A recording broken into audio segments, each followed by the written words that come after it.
नमस्कार मित्रांनो, मी उदय लाड पुन्हा एकदा स्वागत करतो आपल्या सर्वांचा आवडत्या यूट्यूब चॅनल शेती मित्रवर व्हिडिओ पाहणाऱ्या प्रत्येक शेतकरी मित्राच्या आजच्या व्हिडिओमध्ये मनापासून खूप खूप स्वागत। मित्रांनो, थंबनेल पाहितलं, टायटल वाचलं, होय मित्रांनो, सामान्य सोयाबीन उत्पादक कास्तकार बांधवांसाठी सर्वात महत्त्वाची अपडेट की आता देशांतर्गत बाजारात प्रचंड वाढली खाद्य तेलाची आयात। होय मित्रांनो, हे सध्याच्या कंडिशनची सर्वात महत्त्वाची अपडेट आहे की आता देशांतर्गत बाजारात प्रचंड वाढली खाद्य तेलाची आयात। पण देशांतर्गत बाजारात खाद्यतेलाची आयात का वाढली, देशांतर्गत बाजारात खाद्यतेलाची आयात किती वाढली आणि वाढलेल्या खाद्यतेल आयातीचा परिणाम भविष्यात देशांतर्गत बाजारात सोयाबीनच्या भावावरती कसा होणार याबद्दल आजच्या व्हिडिओमध्ये आपण चर्चा करणार आहोत की सध्या देशामध्ये खाद्यतेलाची आयात किती वाढली आहे आणि वाढलेल्या खाद्यतेल आयातीचा परिणाम आता देशातील सोयाबीनच्या बाजारभावावर भविष्यात कसा होणार। तर पहिल्यांदा काय बघूयात मित्रांनो की देशामध्ये खाद्यतेलाची आयात का वाढली।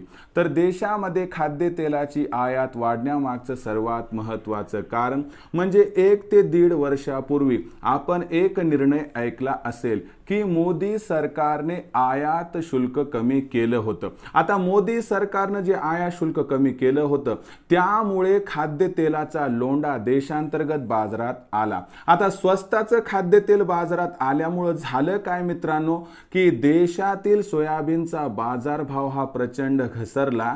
जो सोयाबीनचा बाजारभाव एका वेळी 6,000च्या वर जाण्याची शक्यता होती तो सोयाबीनचा बाजारभाव कुठेतरी आज 4,500च्या आसपास येऊन ठेपला आहे।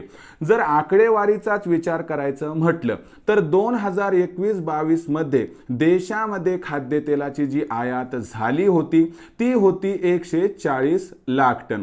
त्यानंतर 2022-23 चा विचार केला तर ही खाद्यतेल आयात जी होती मित्रांनो ही झाली आहे 165 लाख टन, म्हणजे तब्बल 25 लाख टनांची वाढ झाली आहे। आणि कुठेतरी याचा दबाव देशांतर्गत बाजारात सोयाबीनच्या भावावरती त्या ठिकाणी दिसत आहे।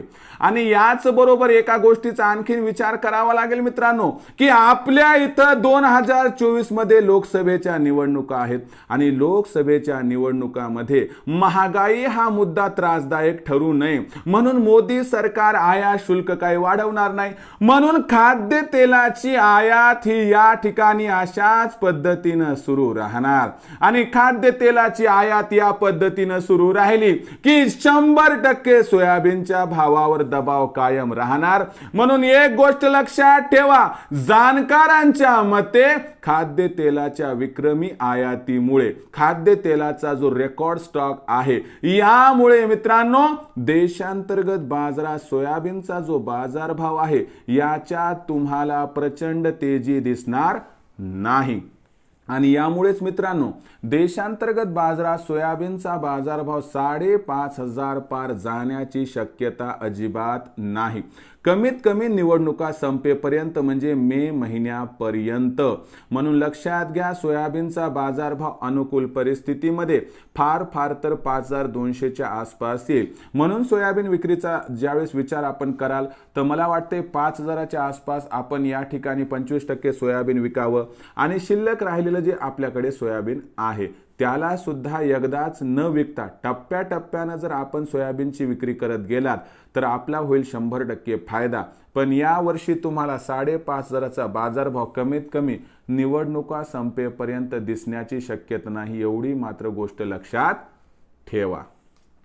आता विक्रीचा विचार एकच गोष्ट लक्षात ठेवा, ज्यांना पैशाची फार गरज आहे त्यांनी 4,800च्या भावावर सोयाबीन विक्री सुरू करावी, तिथून प्रत्येक तेजीवरती टप्प्याटप्प्याने करावी सोयाबीन विक्री। आणि जे थोडं थांबू शकतात त्यांनी सोयाबीनचा बाजारभाव 5,000च्या आसपास येऊ द्यावा, तिथं 25% सोयाबीनची विक्री करून प्रत्येक तेजीवरती करावी टप्प्याटप्प्याने विक्री, ज्यामुळे होईल आपला या ठिकाणी 100% फायदा। मग भविष्यात देशांतर्गत बाजारात काय राहणार सोयाबीनचा बाजारभाव याबद्दल अधिक माहिती प्राप्त करण्यासाठी पाहत रहा आवडते यूट्यूब चॅनल शेती मित्र। आवडला असणारा हा व्हिडिओ तात्काळ लाईक करा, सामान्य कास्तकार बांधवांपर्यंत पाठवण्यासाठी नक्की शेअर करा। यूट्यूबवर व्हिडिओ पाहत असाल तर चॅनलला सबस्क्राईब करून नोटिफिकेशन बेलला ऑल करा। फेसबुकवर पाहत असाल तर फेसबुक पेज शेती मित्र उदय लाड याला लाईक आणि फॉलो करा। तर मित्रांनो, अशाच एका नवीन व्हिडिओसह मी आपला मित्र उदय लाड आपल्या सर्वांच्या आवडत्या यूट्यूब चॅनल शेती मित्रवर मिळत राहील। तोपर्यंत माझ्या प्रत्येक शेतकरी मित्राचे आणि कास्तकार बांधवाच्या आजच्या व्हिडिओमध्ये मनापासून खूप खूप आभार।